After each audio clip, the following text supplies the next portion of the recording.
Muy buenos días, amigos televidentes. Sean todos ustedes bienvenidos a nuestro programa del día de hoy, Puntos de Vista. Saludo la presencia en nuestro programa de Pepe Abreu, presidente del CENUS, Confederación Nacional de Unidad Sindical. Vamos a estar analizando hoy lo que pasa con los trabajadores dominicanos. Los saludo como siempre con la hermosura floral del Jardín Ilusiones, su mejor opción para sus eventos familiares y empresariales, que en este mes de mayo tiene ofertas especiales para las madres. Vamos a comerciales, retornamos con todos ustedes.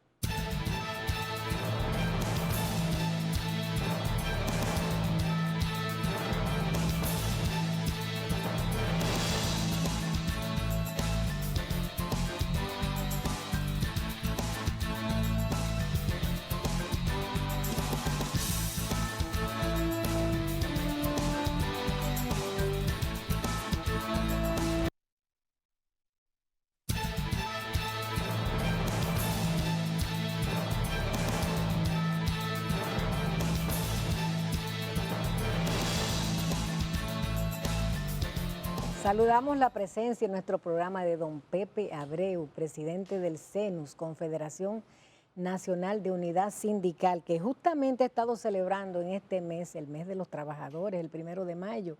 Lo he invitado para que miremos cuál es la realidad de los trabajadores dominicanos en este momento. ¿Cómo estás, Pepe? Bueno, encantado de estar en Punto de Vista, uno de los programas tradicionales de la República Dominicana. ¿Cuántos años tendrá Punto de Vista? 53. 53 años, sí, es así. Bueno, entonces, como decía, hemos estado envueltos en este mes del 1 de mayo, de esta conmemoración. Así es. Tú sabes, hace 137 años de lo ocurrido en Chicago, ¿verdad? En aquel estallido que provocó una confrontación que prácticamente el mundo entero lo conmemora. Solo en Estados Unidos no se hace, ni se hace en Canadá, porque como que ellos, los gobiernos de esos países, por tradición, no lo quieren recordar, ¿verdad? Sí. No lo quieren recordar vinculado Claro. a ellos. Y por eso se conmemora, por ejemplo, en Estados Unidos, el primer lunes de octubre, no como todo lo demás. Como ellos dicen, Labor Day. Sí, Labor Day. Sí, Labor Days, que es como el día del trabajo. Del trabajo. Pero no lo conmemoran como nosotros y el resto de los países, sino fuera de ahí. Así es. ¿Cómo están los trabajadores dominicanos? Vamos a pasar balance en este momento sobre esa realidad tan importante. Bueno, es un momento en que el trabajador dominicano siente, como ha sido una tradición, cierto nivel, hay que decirlo así, de inseguridad. Seguridad porque uno de los fundamentos del trabajo es que como tal, se convierta, por ejemplo, en una especie de fuente de realización, diríamos así, personal y familiar. Entonces, en nuestro país todavía no hemos logrado que el trabajo sea así, sino que la gente está siempre insegura sobre si podrá o no tener una vivienda propia, si podrá o no tener una seguridad social que sea efectiva, un retiro digno, etcétera, etcétera. Entonces, mientras eso no ocurre, hay inestabilidad, porque además pasa por un proceso de los cambios laborales que se dan, diríamos así, la repentina sucesión que la gente sufre con constante desplazamiento. Entonces, eso crea un estado de intranquilidad, pero en efecto contrario también, hay que decir que en cierta forma el trabajador dominicano, comparado con lo que fuimos, por ejemplo, hace 30 años, ha tenido determinado nivel de avance. La clase de hoy, la clase trabajadora de hoy, digan lo que digan, ¿verdad? Es más educada, mejor formación, hay más técnicos, hay más profesionalización del trabajo también. Es verdad que críticas supuestamente a la dejadez, a que la gente como que no se entrega a trabajo con la decisión que tenían los trabajadores de antes. Un trabajador, por ejemplo, tú lo veías en una empresa y te duraba, por ejemplo, 20 años, 25 años, 30, o tú ves que la movilidad laboral es más rápida, que la gente a los 5 años ya siente que tiene mucho tiempo en un lugar y se quiere trasladar. Pero ese es propio de la evolución de los tiempos. Yo digo que con todo y todo hay progreso y hay avance. Así es. El presidente ha estado preocupado por este tema y ha propuesto un pacto por los salarios. ¿Cómo tú ves este planteamiento? Sí, sabe que es bueno que mezcle la pregunta, ¿verdad? Porque ocurre que eso también puede ser sujeto de la estabilidad.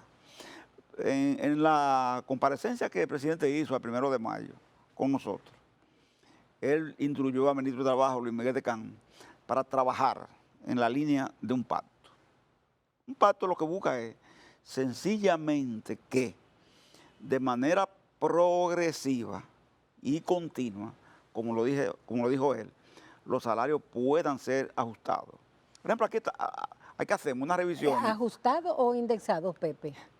Ajustado en el caso de los aumentos, ¿verdad? Okay. Por ejemplo, ok, hay que hacer unas revisiones bianual. Entonces, lo que está planteando es, en vez de bianual, vamos a hacerla anualizada, cada año. Cada año, aunque el porcentaje que se aumente no sea alto, pero que se haga continuo. ¿Por qué se plantea eso? Porque desde el año 2003, aquella crisis bancaria que hubo, los salarios tuvieron un desfase que nunca han sido alcanzados por los aumentos a lo mínimo que se han hecho. Entonces, para recuperar eso, hay que hacerlo de manera continua. Entonces, ahí viene la otra palabra, indexación, que mencionaste. Por ejemplo, los salarios nuestros, desde el año 2017, no se ha aplicado la indexación que en el artículo 7 del Código Tributario se establece. Explícale a los televidentes qué es indexación para que puedan entender de qué hablamos. Muy interesante, sí. Se trata de lo siguiente. En los años 90, en el 90 nosotros llegamos a un pacto con el gobierno de Balaguer en aquel tiempo de la Grandes Huelgas, y los salarios comenzaron a indexarse a partir de los 3,000 pesos, Dani, en ese tiempo. Es decir, que ganaba 3,000 pesos, no se le cobraba renta, menos de 3,000 pesos. Y eso se iba ajustando, indexando anualmente, según índice de inflación. En un momento dado, a partir de 17, eso llegó a 37,000 pesos. Cuando el gobierno de ese tiempo vio la suma y que subió tanto, entonces le cogió miedo porque dijo, pero si yo no le cobro a la gente que gana hasta 37,000, entonces me voy a quedar sin esos ingresos, ¿verdad? Como gobierno. ¿Y qué hicieron entonces? Bueno, que en lugar de descontarlo en el presupuesto, puesto como un capítulo, ¿verdad? En lo que no se aplique, lo dejaron así. Y los presupuestos han seguido pasando, con ese acápite sin revisar. Consecuencia, hoy estamos en 48,000 pesos. Hoy. Y si se aplicara el Código Tributario como se plantea, todo el que gana 48,000 pesos estuviera exento de impuestos sobre la renta. Entonces, lo que nosotros hemos dicho, que en el pacto salarial, además del ajuste, ¿verdad?, continuo y progresivo, también tiene que estar la indexación, porque aquellos trabajadores que no se benefician de los salarios mínimos, porque ganan más de los mínimos, entonces sí pueden beneficiarse de la indexación, ¿tú ves? Y como quiera, eso se convertiría en un aumento salarial. ¿Por qué? Porque se aplica al trabajador privado, pero también al público, ¿tú entiendes? Y es importante tomar en cuenta que en el pacto no deben estar solo los trabajadores del sector privado, sino también los del Estado, los de gobierno también, porque el gobierno es aquí individualmente el mayor empleador. Es el gobierno, ¿verdad? Y si no está, entonces va a haber un desfase enorme entre trabajadores públicos y privados.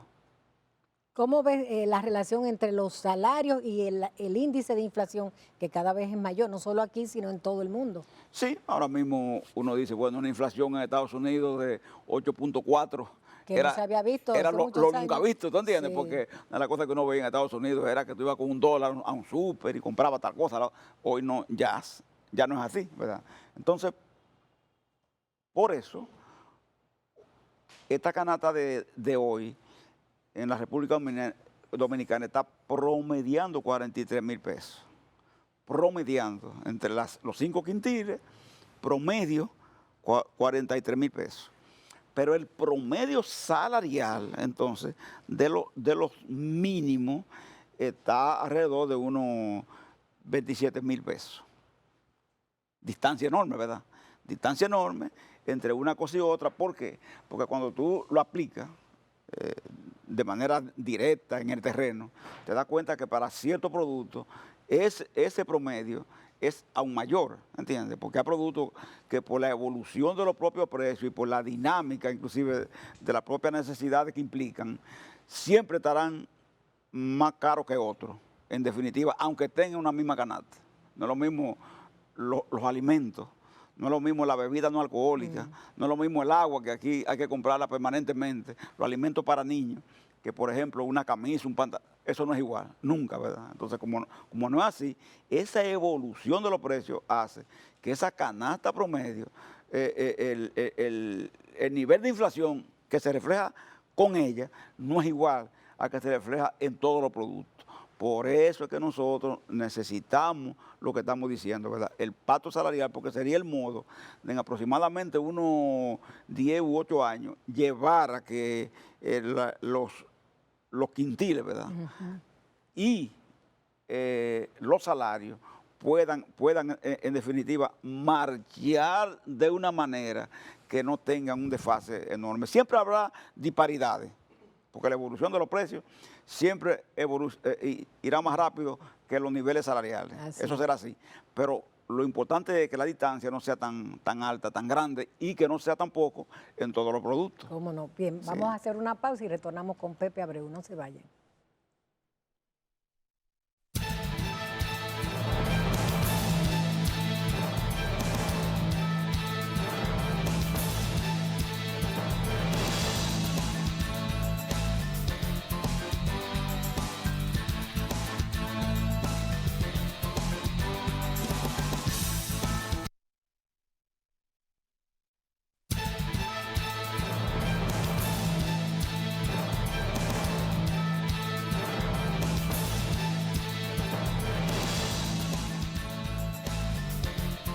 Nos acompaña en el día de hoy don Pepe Abreu, presidente del CENUS, Confederación Nacional de Unidad Sindical. Yo quiero tratar un tema con Pepe que es de interés nacional. En esta semana ha comenzado ya el proceso de registro de las domésticas, uno de los temas más polémicos en este año en materia laboral. Yo quisiera tu orientación sobre cómo ha estado manejándose este tema, qué deben hacer las amas de casa, porque como se había previsto, hay mucha confusión, tanto de las domésticas como de las amas de casa, que son sus empleadoras, que ahora parecen ser también dueñas de empresas en su propia casa. ¿Cómo es la situación, Pepe? Es importante, sí, porque, como dice, ¿verdad?, a tratarse de un nuevo derecho, crea impacto, más un derecho que se ha reclamado, Yedania, desde los años 45, en el año 45, 1945, Mauricio Báez comenzó a reclamar este tema, y mira dónde estamos, 70 y pico años después, consiguiendo que eso comience a establecerse. ¿Por qué? Porque fíjate que en el Código Trujillo, Código 51, se comenzó a plantear el tema, pero sin definición. En el código actual, en el nuestro actual, se definieron algunos aspectos, pero quedó inconcluso. ¿Qué se hizo ahora? ¿Qué es lo que hay que entender y lo que hay que explicarle a ambas partes? Porque hay que entender lo que está diciendo. Confusión de un lado, confusión de otro. Por ejemplo, pongo un ejemplo gráfico, ¿verdad?, para que sea más coherente. Una doña me dice a mí: Pepe, a mi doméstica, ¿sabes cuánto yo le pago? dijo ella, 25,000 pesos, Ujú. dice ella. Es decir, yo, dice ella, le estoy pagando por encima Del de los mínimo. 10,000 que me establecen ahí, yo le pago 25,000. Entonces ella me dice, ¿qué me preocupa a mí? Ah, no, que me quieren poner como una empresa, me dice ella a mí. Exacto. Entonces yo no puedo asumir los cargos de una empresa desde mi casa, ¿entiendes? Entonces yo le digo, doña, eso no es así, usted no va a asumir cargo de empresa. Mire, cesantía no está contemplado ahí. La cesantía de un trabajador común y corriente no está contemplado ahí. Y le digo, preaviso tampoco está contemplado ahí. Participación en beneficio tampoco, porque la casa no es una No, unidad productiva, claro. lucrativa, con fines de lucro. Es un tema de un servicio que ella está prestando. Entonces le explico y le digo, ¿qué es lo que a lo que esa doméstica tiene derecho? A lo que tiene derecho es a que usted, en virtud de que usted le está pagando, por ejemplo, 25,000, no le rebaje eso, sino que usted haga lo mismo que usted hace. Por ejemplo, ¿qué hace ella? Ella le paga su regalía pascual en base a los 25,000 pesos. Ella lo hace así. Ella le paga el bono vacacional que está establecido en esa resolución. Ella se lo paga normalmente, ¿verdad? Y la doméstica lo recibe. Entonces ella despierta y dice, ah, no, pero eso no, porque eso es lo que yo frecuentemente hago. Mi problema, dice ella, era que yo estaba pensando en que eso implicaría que se me iba a acumular la cesantía normal del código y yo iba a tener que aplicarla. Entonces, cuando yo le explico eso, la doña sale de la confusión. De la confusión. Ahora, ¿qué pasa entonces en el otro campo, en el de la doméstica? Que muchas creían, por ejemplo, pero con la señora que yo trabajo, ella me está pagando 15, 20, entonces ella me va a rebajar ahora. La Sí. resolución nunca habla de rebaja, habla de que el que por una razón u otra, por lo que sea, cualquier circunstancia, paga más de esos 10,000, tiene que seguirlo pagando normalmente. ¿Por qué? Porque por lo general nunca las leyes tienen carácter retroactivo y mucho menos en el caso del trabajo. Si usted a un trabajador le da una concesión, usted no puede bajársela, porque esa ley y esa resolución se votó fue, ¿usted sabe para qué fue? Es para que haya un piso mínimo, un punto de partida legal, ¿entiende? Y que se diga, mire, menos de 10,000 pesos, usted no puede pagar. Pero tomando en cuenta, Dania, que también es otra cosa que crea confusión, las horas de trabajo. Eso es un tema polémico para las no amas es de que si usted casa. tiene una señora que va cada 2 días, ¿entiende? Usted le tiene que pagar los 10,000, Dania. No es Y como quiere que registrarla, aunque ¿entiende? vaya 2 veces. Oiga, exactamente. Usted lo que hace es que, por ejemplo, si ella trabaja con tres familias, vamos a suponer, ella trabaja con tres gente. Hace ¿verdad? 3 limpiezas. 3 limpiezas, vamos a suponer. Las 3, entonces, están comprometidas entre las 3, ¿verdad? A hacer el registro, por ejemplo. No es que una sola cargará con eso, pero si la registra, usted la va a registrar en base a lo que le paga. Es decir, usted va 2 días, ¿entiende? Y yo no le voy a pagar los 10,000, porque las 10,000 es el piso mínimo, pero por un horario, ¿entiende? De 8 horas. A propósito de eso, se calcula 8 horas diarias, pero hay muchas que viven en la casa de su viven en la casa, patrona. que cada día es Entonces, en ese menos. caso, ¿cómo se maneja, Pepe? Que cada día es menos, pero se parte del trabajo de las 8 horas. No se cuenta el hecho de la estadía, la dormida, no se cuenta. Pero eso es confuso, ¿verdad? No se computa para los fines ahí que establece la resolución. Lo que se cuenta es la parte activa, operativa de la labor que esa doméstica está desempeñando. Entonces, cuando vamos al tema seguridad social, tesorería, ¿qué es lo que se hace? ¿Qué es lo que se está haciendo? Es sencillamente que se pone un porcentaje mínimo del empleador para salud, otro porcentaje del Estado y un aporte propio de la doméstica. Y recordar que la parte referida, por ejemplo, a las pensiones, no está contemplada, la cotización por pensiones, es solo salud, porque la pensión, el Estado la asume desde la visión de la pensión solidaria, que es un acápite de la Ley de Seguridad Social que se le otorga a aquellas personas que no tienen capacidad para asumir el pago de la seguridad social. Entonces, por eso a lo que tienen derecho es a la pensión solidaria. Entonces, el riesgo laboral, que es muy importante porque todos sabemos que los hogares implican riesgo también. Claro. Ese tipo de trabajo. Se cobra del porcentaje que las tres partes ponen para asumir el tema de riesgo laboral. No es un cargo adicional, sino que se cobra de ahí mismo. No es como en la ley normal que el empleador tiene que pagar solo, ¿verdad?, los riesgos laborales. Ahí no es así, sino que se hace de conjunto. De manera que no es necesario, ¿verdad?, que la gente entienda esto. Se hizo la plataforma ahora así por un tema que estaba causando dificultad, y era que había que trasladarse de manera directa, personalmente. Por ejemplo, a la tesorería. A la tesorería. ¿Qué fue lo que dijeron muchas amas de casa? Mire, yo no tengo tiempo de coger, a esperar y hacer fila y cosas, ¿verdad?, para un registro de ese tipo. Así es. Entonces, pongan una plataforma que uno pueda registrar a esa persona de manera directa, como en línea, ¿verdad?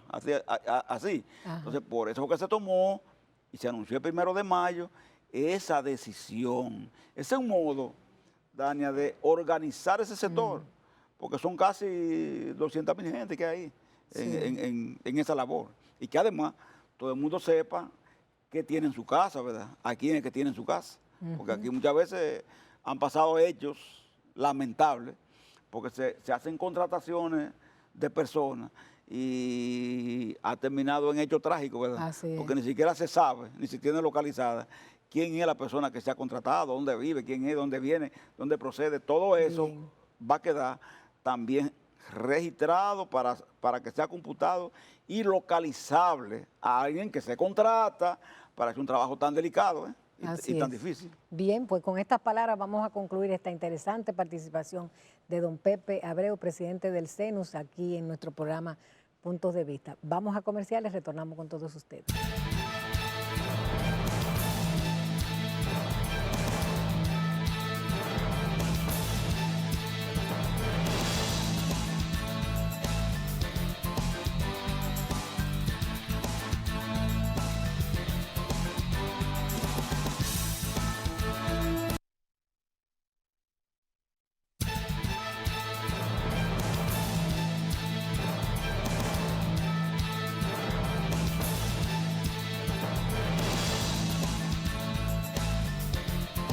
Amigos televidentes, muy buenos días y como siempre nuestra gratitud por la compañía que nos hacen para llegar a sus hogares en otra propuesta de palpitar económico de Puntos de Vista. Hoy tenemos la grata compañía de Laura Peña Izquierdo, presidenta de Copardón. Copardón es el sindicato de los patronos, creo que es el primer sindicato registrado. Buenos días, Laura. Buenos días, don Héctor. Muchísimas gracias por la invitación. Un honor para mí estar aquí de nuevo con usted en este distintas programa. Facetas en las que tú has estado como dirigente. Siempre me invitan. Así es, se lo agradezco muchísimo. Hablemos un poco ya como sector patronal sobre el tema, diría yo, de que tiene tanto tiempo en debate, a veces más formal, a veces como un poco tangencial, y es el tema laboral. Así es. Me refiero incluso al Código de Trabajo, que fue una de las reformas que se hicieron en la década de los 90, específicamente en el año 92. Así o sea, es. Tiene muchas reformas sí. en la década de los 90, y una de ellas fue ese código laboral vino a revolucionar y a responder las necesidades que había en ese momento en términos laborales. Ya han pasado 3 meses. Ya han pasado tres décadas, 30 años, sí. 30 años, y ha cambiado mucho el panorama en 30 años, porque no es lo mismo una República Dominicana en los años 90, que usted ve ahora cómo hemos evolucionado y cómo se ha desarrollado el país y las necesidades que tienen las empresas hoy en día. Cuando usted ve ahora que ya las empresas y todos los comercios abren los domingos, en los años 90, los domingos era un día de descanso completamente, ni siquiera abrían los comercios. Entonces ya por ahí usted puede ver la necesidad que hay del tema de los horarios y de incorporar lo que son los horarios flexibles, como están haciendo prácticamente todas las economías. Esta conversación del tema del Código Laboral y la revisión viene desde el 2013, con un decreto del presidente Danilo Medina, donde incorporó a un grupo de empresarios con el gobierno a empezar a revisar ese tema del Código Laboral. Ya tenemos 10 años en discusiones en diferentes ámbitos de cómo vamos a reformar ese código, cómo lo vamos a modernizar y cómo lo vamos a adaptar al nuevo tiempo.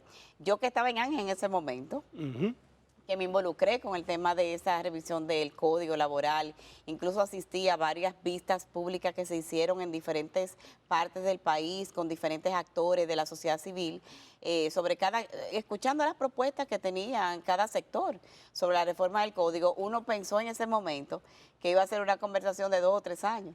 Sin embargo, tenemos 10 años porque hay puntos de verdad que requieren mucho análisis. ¿De dónde que se enchiva el tema? Bueno, yo creo que no es un secreto de que hay quizás 2 o 3 puntos donde hay un problema y es ese mismo tema de la jornada laboral.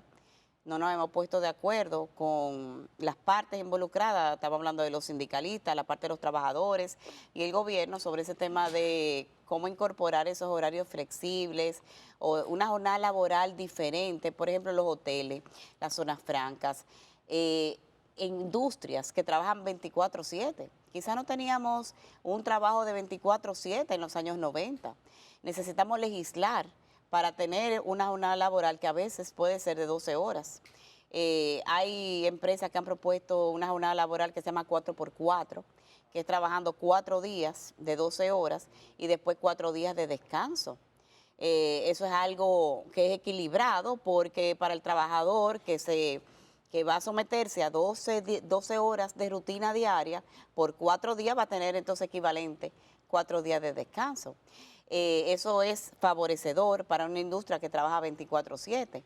En la industria hotelera también, o sea, hay muchas industrias que necesitan buscar la manera de un horario diferente a lo que tenemos hoy en día, que usted sabe que son 44 horas, no más de 44 horas semanales. Es el máximo.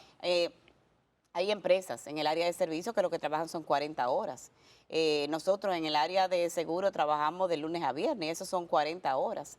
Pero nada, esa es una de las partes que tiene problemas y obviamente el tema de la cesantía.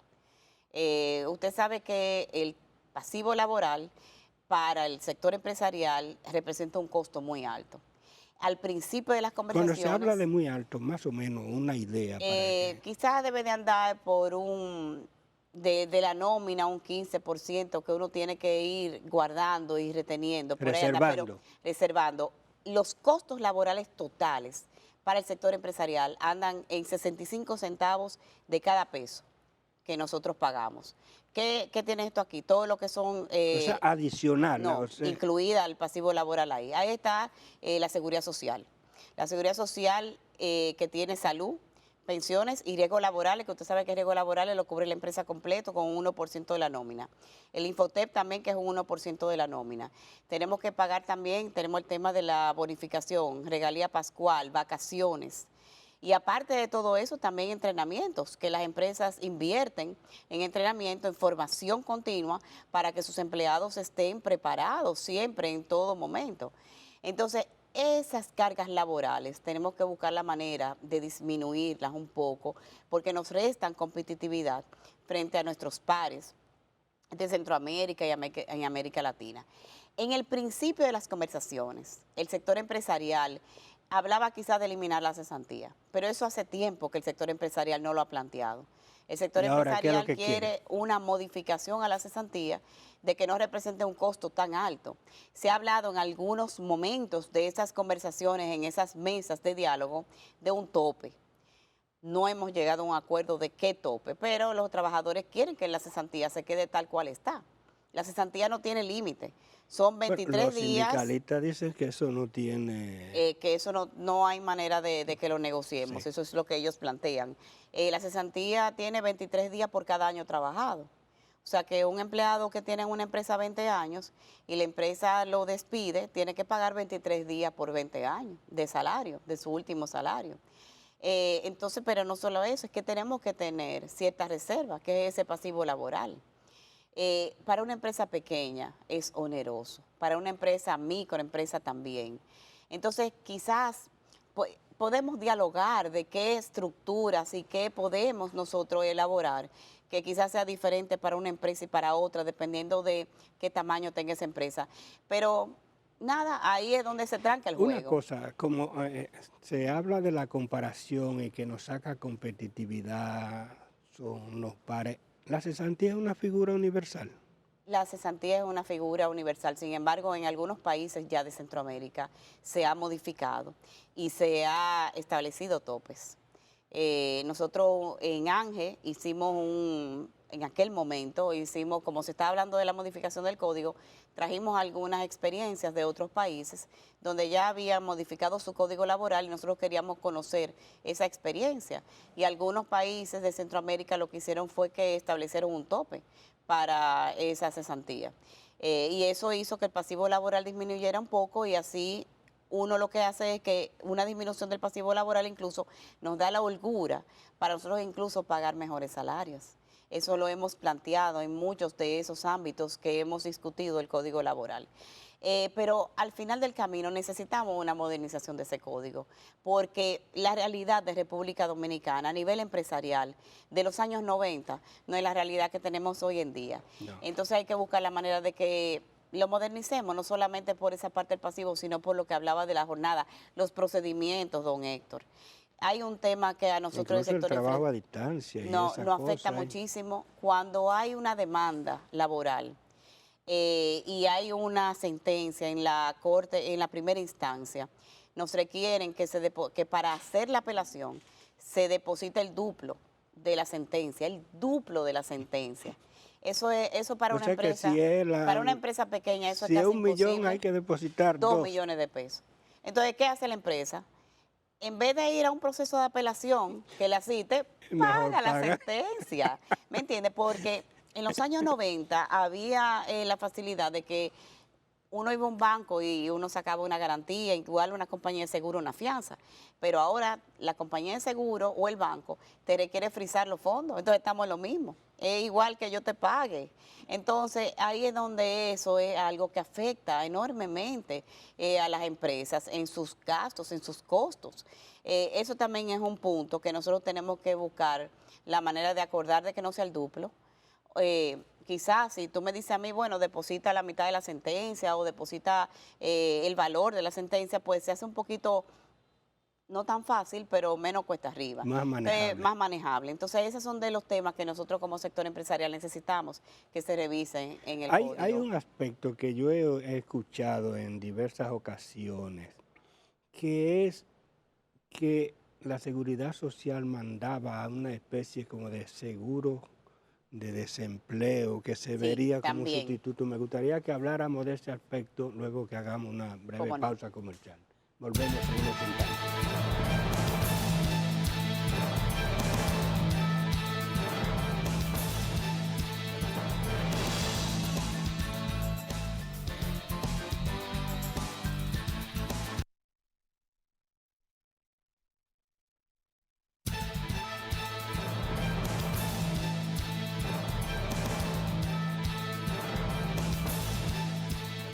Continuamos la conversación con Laura Peña Izquierdo, presidenta de Copardón. Te decía que en diversas ocasiones ha surgido un tema vinculado al código y a la cesantía, y es como que la ley 8701 que creó el Sistema Dominicano de Seguridad Social mandaba o hablaba, en realidad yo no conozco bien el detalle a pesar de que he leído la ley, de que como una opción futura, no sé si futura o para, siempre sería futuro, porque se legisla para el futuro. Correcto. Que se creara un seguro de desempleo para, en caso de un empleado que lo desahucien o pierda su plaza por trabajo. cualquier, que entonces tuviera una forma de acudir. En Estados Unidos existe En Estados Unidos existe el seguro de desempleo, Unemployment Insurance, claro que sí. Bueno, en Estados Unidos no existe la figura de la cesantía. No. ¿Y por qué? Porque tienen el Unemployment Insurance, que fue lo que el 8701 incluyó en uno de los artículos para sustituir precisamente el tema de la cesantía. Sin embargo, no nos hemos puesto de acuerdo, como le digo, ni siquiera para esa sustitución del seguro de desempleo. El seguro de desempleo hay que hacer un cálculo, hay que determinar cuánto le costaría, porque sería un costo mensual para la empresa. Entonces hay que ver si cuesta más el seguro de desempleo o la cesantía, el pasivo laboral. Ese es algo que tenemos que analizar, y ese número no lo tenemos. No vaya y sea, como No dice, sea más la que cara sea a la sal que el que el chivo. chivo, exactamente. Pero el seguro de desempleo incluso favorece mucho al empleado, porque no es solamente que usted sabe que la cesantía le asiste al empleado cuando hay un despido por parte del patrono. Porque que hay ahí un tema de que los empleados a veces piensan que es un ahorro. Y hay empleados que nos dicen, yo quiero tomar prestado con garantía a mi cesantía, pero es que eso no es un ahorro, eso no es algo cierto, eso solamente sucede si hay un despido por parte del patrono. Entonces, en ese sentido, el seguro de desempleo le ofrece una cobertura al empleado independientemente de quién ejerce el despido, si es el patrono o si es el mismo empleado que decide salir de la empresa. Y eso es una gran cobertura, porque normalmente el empleado le va a tomar algunos meses insertarse en el mercado laboral nuevamente, en lo que va a entrevistas de trabajo y demás. O sea que al mismo empleado le conviene ese seguro de desempleo. Sin embargo, eso es todavía unas conversaciones que no hemos tenido en estas mesas, ni hemos podido comparar cuál es el costo de la cesantía versus seguro de desempleo. Sin embargo, como usted bien dice, es una figura que está establecida en la ley 8701. O sea que esas serán de las conversaciones que vamos a seguir teniendo dentro de esta revisión del código. Precisamente, incluso usted en Copardón ha estado como muy, diría yo, atento, muy, no sé si cabe el término, preocupado por el tema de la seguridad social. Así es. Yo le comentaba que esta semana celebramos la Semana de la Seguridad Social. El Consejo de la Seguridad Social estuvo haciendo actividades alrededor de esa celebración. 22 años de promulgada la Ley de Seguridad Social, así pasa el tiempo. Y de inicio de pensiones fue en el 2003, o sea que tiene 20 años. Y en el caso del Seguro Familiar de Salud, pues tiene 15 años, porque empezó en el 2007. Y ahí, pues obviamente hemos reflejado en alguno de esas actividades, en un panel en el cual estuve asistiendo, cuáles han sido los logros hasta ahora, los cuales podemos exhibir grandes logros. Mucha gente no lo aprecia porque quizás no conoce la ley, porque hay mucha desinformación. Pero señores, pasar de un país donde no tenía pensiones, planes de pensiones, salvo algunas empresas que eran multinacionales que tenían algunos planes de pensiones, y el dominicano que no tiene esa cultura del ahorro, y hoy en día todo el mundo tiene una cuenta de capitalización individual, es un cambio drástico, porque por lo menos ahora el empleado puede ver a futuro algo con que puede contar al momento de retiro. Con el tema de salud, en el momento de promulgada la ley, aquí lo que había era un precario seguro social, donde se aseguraban los empleados que ganaban menos de 4,000 pesos y solamente se aseguraba el titular. No teníamos riesgos laborales. O sea, en ese sentido, el empleado estaba totalmente desprovisto de que si había un accidente laboral y ese empleado quedaba discapacitado o fallecía, no había ningún beneficio, ni para el empleado en caso de discapacidad, ni para la familia en caso de muerte de ese empleado. Y entonces hoy en día tenemos el seguro de sobrevivencia, el seguro de discapacidad, en tanto riesgos laborales como para enfermedades comunes. Aparte de eso, el seguro de salud pasó de lo que era curativo a lo que es preventivo. Tenemos un seguro de salud que no discrimina ni por edad ni por enfermedad. ¿Qué significa eso? Que cualquier persona hipertensa o diabética, que hay muchos en la población con enfermedades crónicas, pueden entrar a la seguridad social y no se le va a hacer ningún tipo de exclusión. Vaya usted a sacar un seguro privado, a ver si le van a asegurar el tema de la diabetes o el tema de la hipertensión. Le van a hacer una exclusión. Entonces, en la seguridad social tenemos también la cobertura de enfermedades catastróficas, que iniciamos con una cobertura de $1 millón para esas enfermedades. Y hoy en día, ya el Consejo resolutó el año pasado, mediante una resolución, aumentar ese $1 millón para lo que son las medicinas de enfermedades catastróficas a $2.090.000 por año, por persona. Esos son de los grandes beneficios que tiene la Seguridad Social.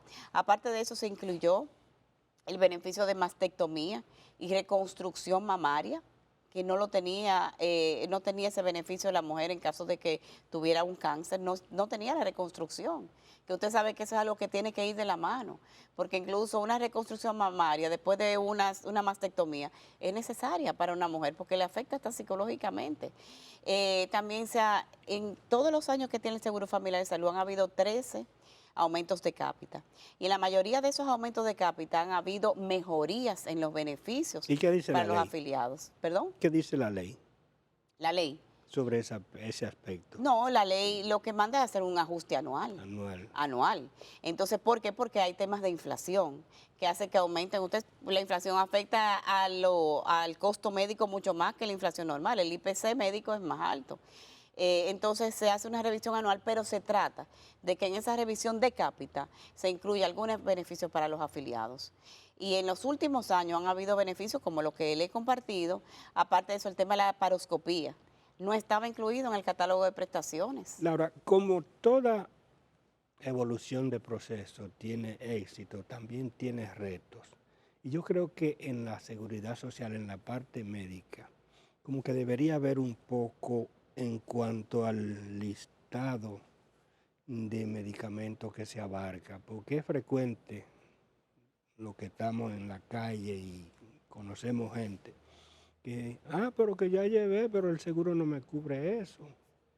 No, que ya agoté el límite. El límite y esa cosa, como que por ahí debería, entre los retos. Sí, claro. Incluso, como le compartí que soy parte del Consejo de la Seguridad Social, de los temas que hemos visto en esa revisión de cápita, siempre sale el tema de las medicinas, de mejorar el monto de las medicinas. Lo que recuerde que cualquier seguro social en cualquier país tiene los recursos limitados.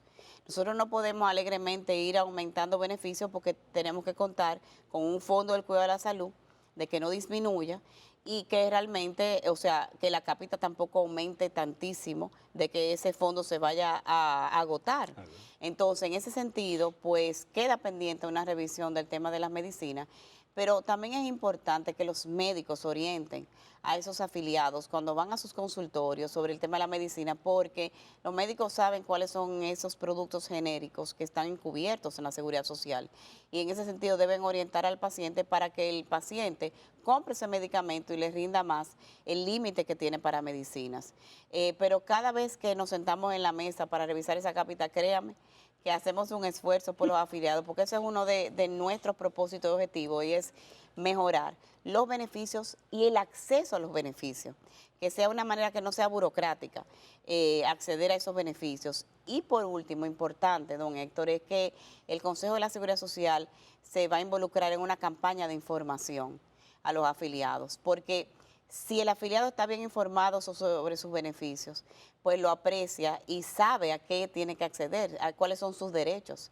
Pero hoy en día no hay tanta información y hay mucha gente que no sabe eso que yo le compartí, de que las personas que ya tienen un diagnóstico de alguna enfermedad pueden entrar en la seguridad social. La seguridad social la asegura a los padres.